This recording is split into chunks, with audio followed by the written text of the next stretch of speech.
Wow, things have not changed. Here at the All Men's Club. Yes, sir, you know why? You should know how to full Monty. Somebody get $1 bill.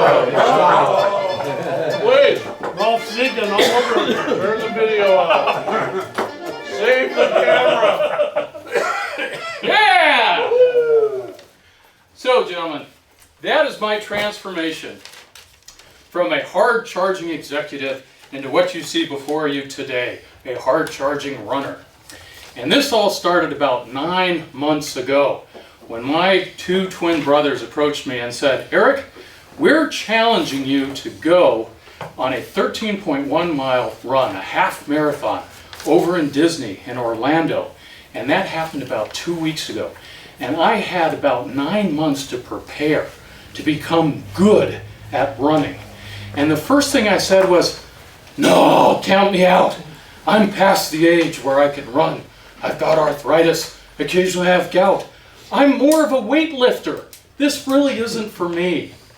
And then after about 2 weeks of feeling a lot of shame and humiliation from backing out of the challenge, I went ahead and signed up and said, I'm going to make it happen.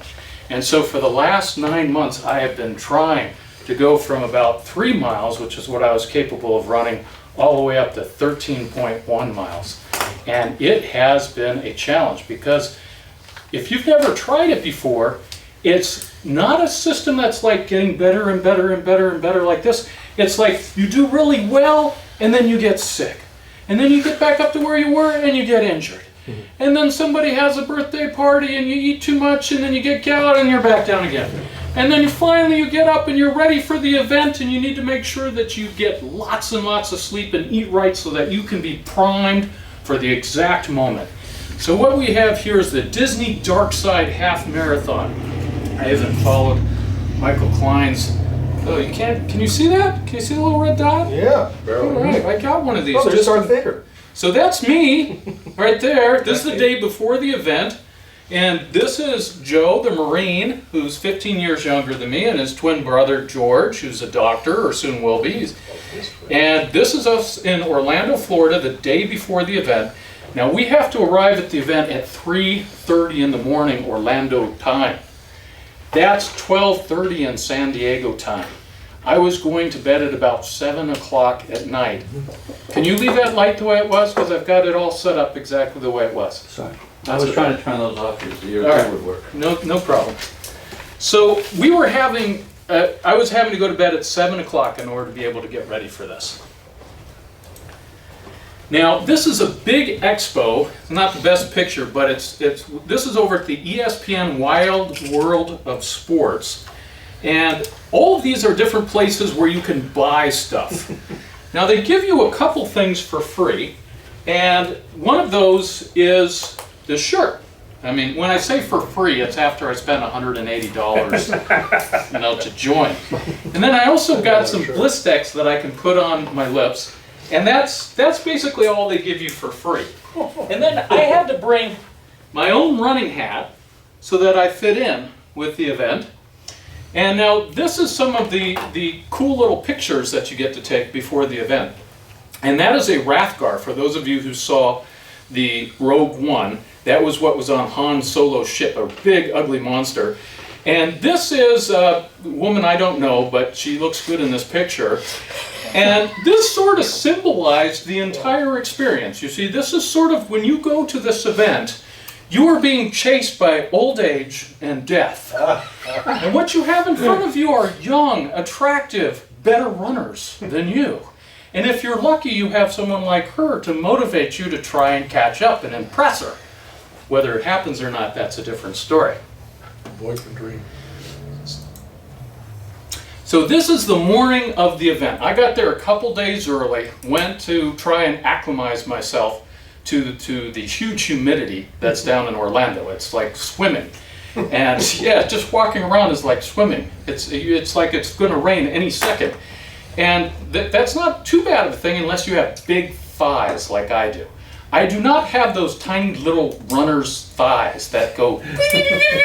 I've got big fat thighs that produce a big problem down here. And one of the things that you'd use to solve it is you get this little rub-on type stuff to try and prevent the chapping. Because even if you can handle 3 miles, by the time you get to 13 miles, when I've run without it, I've been bleeding down below it. And not, yeah, really nasty stuff. So anyways, I had to get some of that ready. This is the day before the event. It's actually lit outside. It's not light yet. This is like total darkness outside. And you'll notice there's my brother Chris. He's had his cup of coffee. His eyes are real bright. He's ready to go. Joe's happy because we haven't started the run yet. And we're all wearing some warm clothes. And then we get to pack all of our stuff in a bag and leave it there so we don't have to run with it. Thank goodness. And actually we left in staggered 3-minute intervals. So we left 24 minutes after the first group went.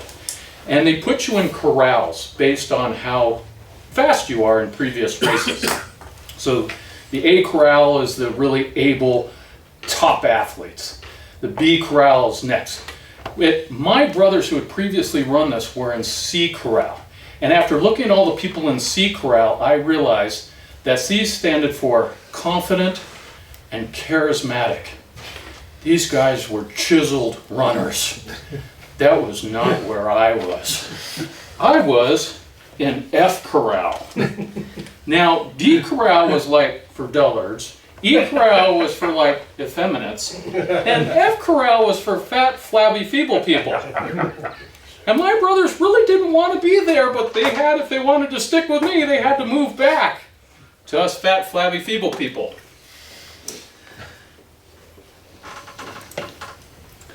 Now, the race begins. This is the big starting line, and we got to see it go up 8 times before it was our turn. And I knew I was in trouble right away because when it went off, my brothers were walking while I was running. Their stance and their stride was far bigger than mine. They're just walking like this and I'm already jogging. Can't wait to get up to the front start line.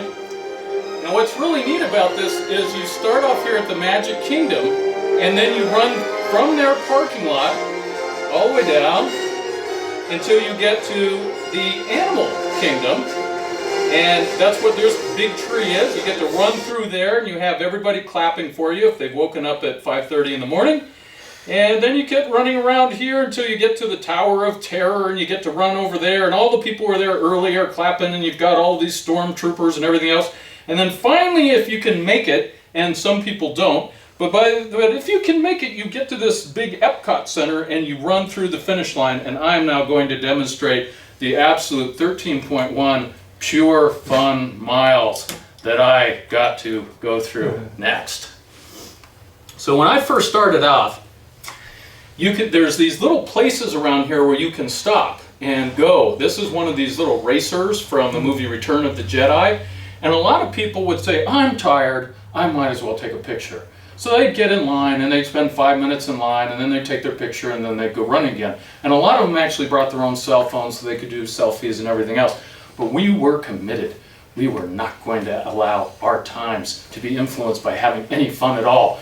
We were going to sprint against each other and see which of us was the best athlete.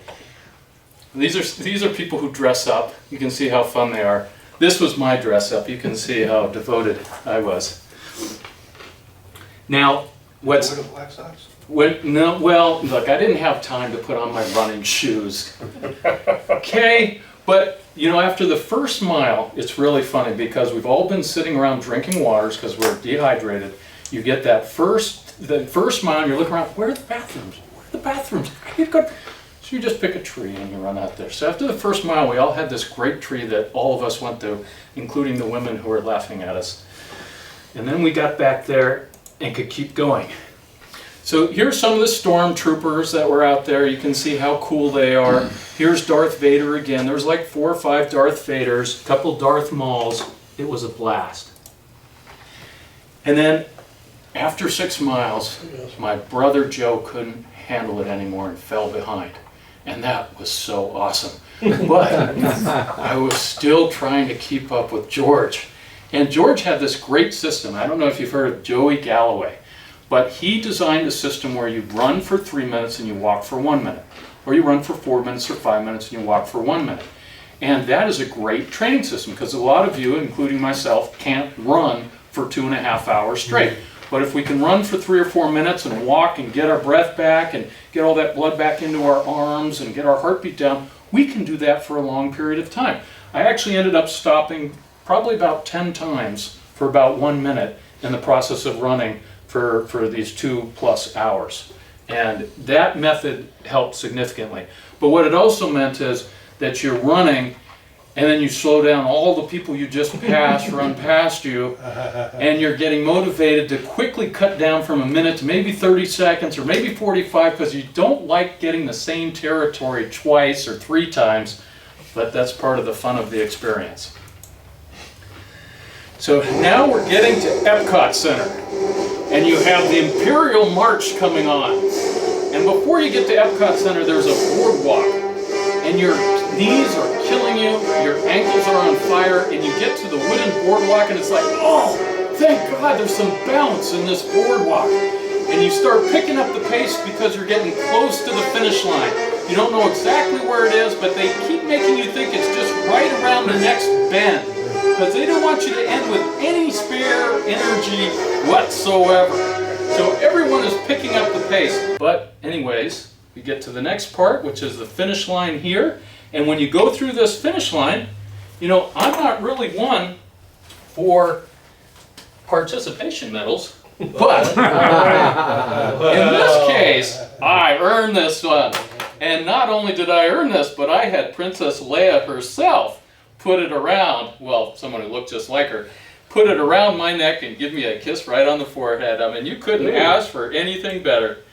So that's the 3 of us after the race. Oh, there's another little freebie. They give you this little ribbon here that they've got wet, and you get to hang it around your neck. That was the other extra freebie that we got out of the whole event. And there's Joe, who showed up 15 minutes later after I did, and there's Georg, who showed up about 3 minutes before I did. Oh. So I couldn't quite catch him, but you know, he's whatever, someday. And that's us holding our participation medals to the sound of the triumphant music of the Princess Leia March. And it was great. We got to fall down on the ground. We got to relax. They gave us some bananas for the potassium deficit that we had, all of the cramping that was going on in our ankles. They had the medic there to put on ice in case you couldn't walk. But none of that mattered, because we had won. We had passed the finish line, and we had made it. Fellow Toastmasters,